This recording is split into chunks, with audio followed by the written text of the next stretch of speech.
வணக்கம் நண்பர்களே, welcome to Sindhu cooking.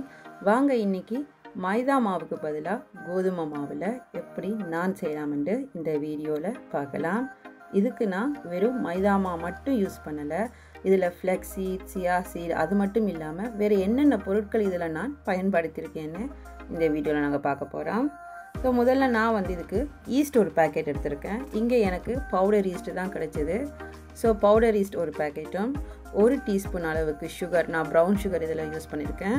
So லூக்வார்ம் water, அதாவது வெதுவெதுப்பான தண்ணியை விட்டு நாங்கள் எல்லாத்தையும் நல்லா மிக்ஸ் பண்ணணும்.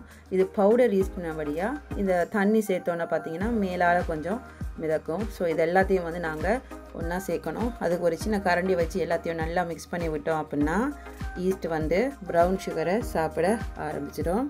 ஸோ எல்லாத்தையும் நல்லா மிக்ஸ் பண்ணி விட்ட பிறகு நாங்கள் ஒரு மூடி போட்டு நாங்கள் இதை ஒரு 5 நிமிஷம் மூடி வைக்க போகிறோம்.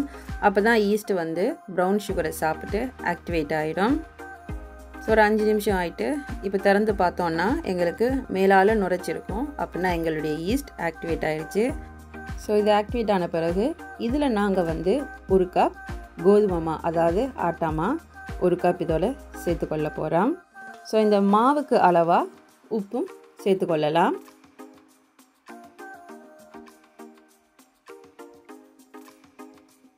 இனிமேல் இதில் நான் 1 tablespoon flax seed, chia seed சேர்த்துக்கொள்ள போகிறேன். அதாவது தனித்தனியாக 1 tablespoon flax seed, 1 tablespoon chia seed. இப்போ எல்லாத்தையும் நல்லா ஒரு கரண்டி வச்சு மிக்ஸ் பண்ணி விடலாம். இதோட ஒரு 100 கிராம் அளவுக்கு தயிர், அதையும் இதோட சேர்த்துக்கொள்ளலாம்.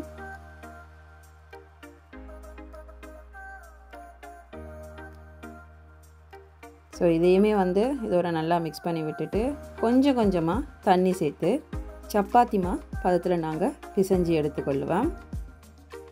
ஸோ இந்த மாவுக்கு 1 டீஸ்பூன் அளவுக்கு எண்ணெய் நான் சேர்த்துக்கொள்ள போகிறேன். ஏண்டா காயாமல் இருக்கிறதுக்கு. ஸோ இதை நான் எல்லாத்தையும் மிக்ஸ் பண்ணி வச்சுட்டு ஒரு மூடி போட்டு ஒரு 2லேருந்து 3 மணித்தியால் நாங்கள் விடலாம்.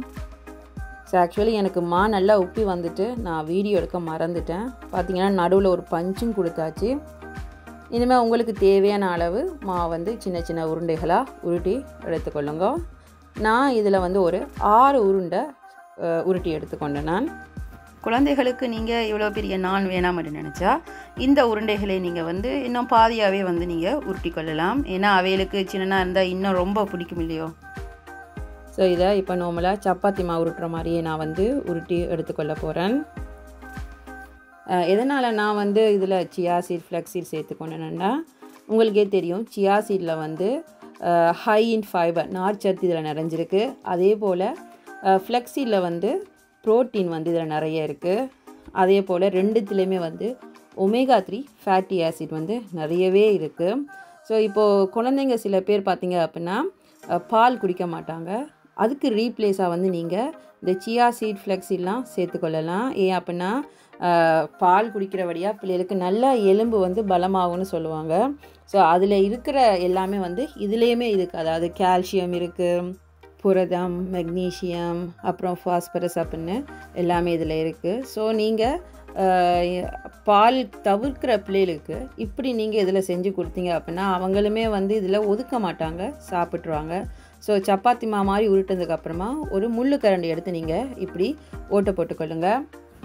ஸோ இப்போது எங்களுக்கு நான் நாங்கள் உருட்டியும் எடுத்தாச்சு. இனிமேல் ஒரு பேனை சூடு பண்ணி அதில் நான் இந்த நானை போட்டுக்கொள்ள போகிறேன். இதே உங்கள்கிட்ட தோசைக்கல் இருந்ததுன்னா நீங்கள் என்ன பண்ணலான்னா ஒரு சைடு தண்ணி போட்டு அந்த தோசைக்கல்ல இதை ஒட்டி போட்டு லைட்டாக பார்த்தீங்க அப்படின்னா மேலால் இப்படி பபிள்ஸ் வரும். அந்த டைம் இதை நீங்கள் டேரெக்டாக நீங்கள் நெருப்பில் காட்டினீங்க அப்படின்னா உங்களுக்கு அந்த ஸ்மோக்கி ஃப்ளேவரோட உங்களுக்கு நான் கிடைக்கும். நான் இப்போ அப்படி செய்ய போகிறதில்ல. ஏன்னா குழந்தைகளுக்கு கொடுக்குறபடியாக அவங்களுக்கு நாங்கள் நார்மலாக செஞ்சு கொடுக்குற மாதிரி கொடுத்தாலே அவங்க விரும்பி சாப்பிடுவாங்க. ஸோ நானுமே ஆல்மோஸ்ட் எங்களுக்கு ரெடி ஆகிட்டு உங்களுக்கு பார்க்கும்போது தெரியும். ஸோ ஒரு ஹெல்த்தியான மைதா மாவுக்கு பதிலாக கோதுமை மாவு நான் எங்களுக்கு ரெடி ஆகி கொண்டு இருக்குது. இப்போ எங்களுக்கு திருப்பி விட்டுக்கலாம். ஸோ நானுமே இப்போ ரெடி ஆகிட்டு. ஸோ இன்றைக்கி நான் இந்த நானுக்கு காம்பினேஷனாக பன்னீர் பட்டர் மசாலா தான் செஞ்சுருக்கேன். ஸோ இப்போ நானுக்கு நீங்கள் நடுவில் கொஞ்சமாக பட்டர் வச்சு பிள்ளைகளுக்கு சர்வ் பண்ணால் அவங்க இதை நல்லா விரும்பி சாப்பிடுவாங்க. ஸோ அவங்களுக்கு டேஸ்ட்டில் எந்த காம்ப்ரமைஸுமே நீங்கள் பண்ணலை, அதே டேஸ்ட்டில் தான். ஆனால் கொஞ்சம் ஹெல்த்தியாக நாங்கள் பிள்ளைகளுக்கு கொடுக்குறோம். ஸோ காய்ஸ், நீங்களுமே என்ன போல் ஒரு தடவை செஞ்சு பாருங்கள். எப்படி இருக்குன்னு கமெண்ட் பண்ணுங்கள், லைக் பண்ணுங்கள், ஷேர் பண்ணுங்கள், மறக்காமல் என்னை சப்ஸ்கிரைப் பண்ணுங்கள். Thank you so much.